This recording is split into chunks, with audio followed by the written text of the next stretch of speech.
शरूला बघायला मुलगा आला हे बघून जयचा खूप जळफळाट झाला आणि आता चक्क जय सुभाष यांच्याकडे शरूचा हात मागणार आहे हे बघून सगळे चकित होणार आहेत. पमा आणि सुभाषलाही तर काय बोलावं हेच कळणार नाही. चला पूर्ण एपिसोडची अपडेट्स घेऊया. जय आणि शरू पार्टीवरून जयच्या घरी येतात. तिथे जय शरूची मलमपट्टी करतो आणि तिला ड्रेस बदलायला सांगतो. त्यानंतर जय स्वतःची जखम पाहण्यासाठी आरशासमोर जातो आणि आपला कोट काढतो. शरूला जयची जखम दिसते आणि ती त्याच्या जखमेवर डेटॉल लावून पट्टी बांधते. जयला खूप त्रास होतो तेव्हा जय एकदम शरूला जवळ ओढून घेतो. त्यानंतर जय शरूला तिच्या घरी सोडायला जातो. सुभाष शरूची वाट पाहत बाहेरच उभा असतो. शरू आणि जय घरी पोहोचतात. जय शरूला विचारतो, तू बरी आहेस ना? जे घडलं त्याचा जास्त विचार करू नकोस. त्यावर शरू हो म्हणते आणि कारमधून उतरून सरळ घरात जाते.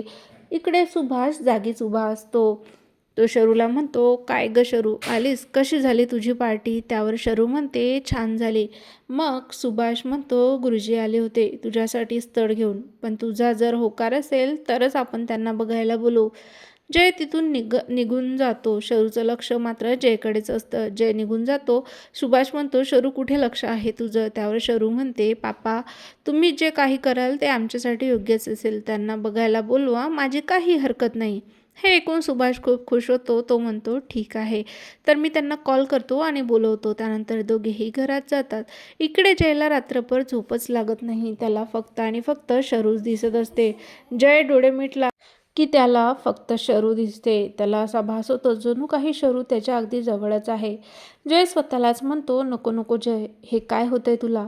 असं नाही व्हायला पाहिजे. तू ठीक आहेस, आता झोप.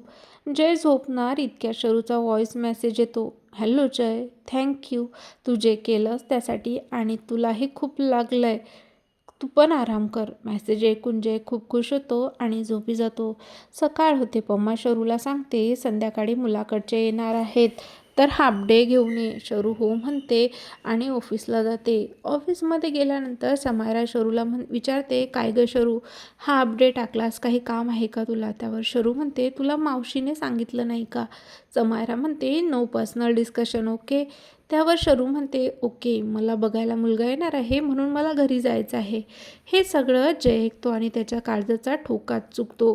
आता जय काय करणार हे बघणं खूपच इंटरेस्टिंग ठरणार आहे. त्यासाठी बघत राहा सनई चौघडे. व्हिडिओ आवडला असेल तर व्हिडिओला लाईक करा आणि चॅनलला सबस्क्राईब करायला अजिबात विसरू नका. धन्यवाद.